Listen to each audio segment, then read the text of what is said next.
ناظرین، 21 جولائی 1786 صبح کے 10 بجے امریکہ کی ایک سڑک سے ایک 6 سال کی لڑکی کی لاش ملی۔ اس کا نام یونس بولس تھا۔ یونس ایک بہت امیر کسان کی بیٹی تھی۔ کسی نے اس معصوم بچی کا گلا دبا کر اس کو مار ڈالا تھا۔ پولیس نے فوراً اس کیس کو انویسٹیگیشن کرنا شروع کر دیا۔ اس انویسٹیگیشن کے دوران پولیس نے 12 سال کی لڑکی ہانا اوکیوش سے بھی پوچھ تاچھ کی۔ نالج نو کی ویڈیوز میں خوش آمدید۔ ناظرین، یہ آج سے تقریباً 250 سال پہلے کا واقعہ ہے۔ اس وقت امریکہ میں ہر چیز مختلف تھی۔ قانون، پولیس کے کام کرنے کے طریقے اور عدالتیں وغیرہ۔ اس کہانی میں آگے کیا ہوا، اس کو جاننے سے پہلے میں آپ کو ہانا کے متعلق بتاتا ہوں۔ یہ 12 سال کی لڑکی بہت ہی مشکل حالات میں بڑی ہوئی۔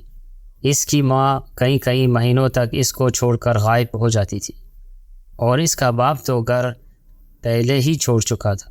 ہانا کا ذہن بچپن سے جرم کی طرف چلنا شروع ہو گیا۔ صرف 6 سال کی عمر میں اس نے پہلی دفعہ کہیں سے پھل چوری کیے۔ ہانا جب صرف 10 سال کی تھی تو یہ اپنے بڑے بھائی کے ساتھ مل کر بچوں کو لوٹنا شروع ہو گئی۔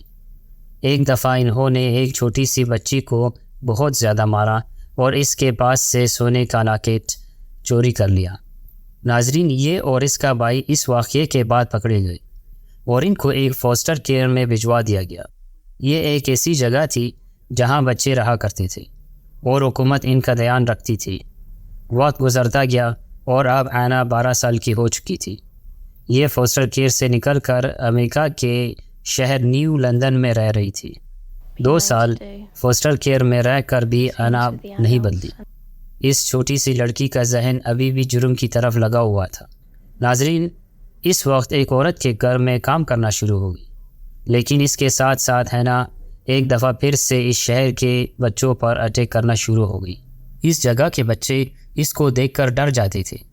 ناظرین، یہ 1786 کا وقت تھا جب اس شہر کے قریب ایک انتہائی خوبصورت جگہ موجود تھی۔ یہاں کھیتوں کے پاس بچے کھیل رہے تھے۔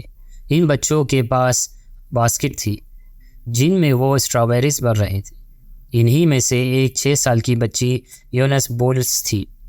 اس نے بھی اپنی باسکٹ میں اسٹرابیریز بھری، لیکن آنا نے اس کے اسٹرابیریز اپنے باسکٹ میں ڈال لی۔ یونس نے رونا شروع کر دیا اور آنا کو اس کے پاس کے لوگوں نے ڈانٹنا شروع ہو گئی۔ 12 سال کی آنا اس واقعے کو بھلا نہ سکی۔ یہ اب اس 6 سال کی لڑکی سے بدلہ لینا چاہتی تھی۔ ناظرین، 5 ہفتے کے بعد 21 جولائی 1786 کے دن اس کو یونس نظر آئی جو اپنے اسکول جا رہی تھی۔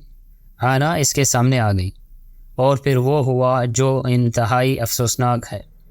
آنا نے اس 6 سال کی لڑکی کا گلا دبا کر اس کو مار ڈالا اور پھر وہاں سے فرار ہو گئی۔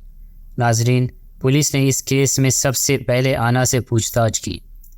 پولیس جانتی تھی کہ آنا سے بچے ڈرتے تھے۔ 12 سال کی آنا نے پولیس کو بتایا کہ اس نے صبح 4 لڑکوں کو اس طرف جاتے دیکھا تھا اور شاید انہوں نے یہ قتل کیا ہے۔ پولیس نے 4 لڑکوں کو ڈھونڈنا شروع کیا تو ان کو اندازہ ہو گیا تھا کہ آنا جھوٹ بول رہی ہے۔ ایک 12 سال کی لڑکی سے آپ اتنی ہوشیاری ایکسپیکٹ نہیں کر سکتے۔ اسی لیے بہت جلد آنا نے پولیس کے سامنے اپنا جرم قبول کر لیا۔ ناظرین، آنا پر عدالت میں کیس چلنا شروع ہوا۔ جیسا کہ میں نے کہا کہ وہ دور مختلف تھا۔ امریکہ میں قانون بھی مختلف تھے، لیکن اس وقت بھی ایک 12 سال کی لڑکی کا یہ کیس امریکہ میں مشہور ہو چکا تھا۔ یہ بھی کہا جاتا ہے کہ اس کیس کو سنتے ہوئے جج خود بھی کئی دفعہ رو پڑا، لیکن آنا چپ چاپ عدالت میں بیٹھی رہتی تھی۔ جج نے اس کیس کا فیصلہ دینے سے پہلے کہا کہ آج اگر تمہاری عمر کی وجہ سے میں تمہیں چھوڑ دوں تو یہ لوگوں کے لیے خطرناک ہوگا۔ لوگ سمجھیں گے کہ کوئی بھی بچہ ایسا جرم کر سکتا ہے۔ یہ کہہ کر عدالت نے 12 سال کی آنا کو سزائے موت سنا دی۔ ایک 12 سال کی لڑکی کو پھانسی دی جانی تھی۔ آنا کو لوگوں کے سامنے جیل سے باہر لے جایا گیا۔ کہتے ہیں کہ اس وقت آنا کو احساس ہوا کہ اس کے ساتھ کیا ہونے والا ہے۔ یہ پھوٹ پھوٹ کر رونا شروع ہو گئی، لیکن اب بہت دیر ہو چکی تھی۔ آنا کو پھانسی دے دی گئی۔ یہ تاریخ کی ان کم عمر لوگوں میں سے ایک ہے جن کو سزائے موت دی گئی تھی۔ اینا اوکیوش کے اس کیس پر آج بھی بات کی جاتی ہے۔ ناظرین، اگر آپ کو یہ ویڈیو اچھی لگی ہو تو چینل کو لائک اور سبسکرائب کر لیں تاکہ ہمارے ہر آنے والی ویڈیوز کا نوٹیفیکیشن آپ کو ملتی رہے۔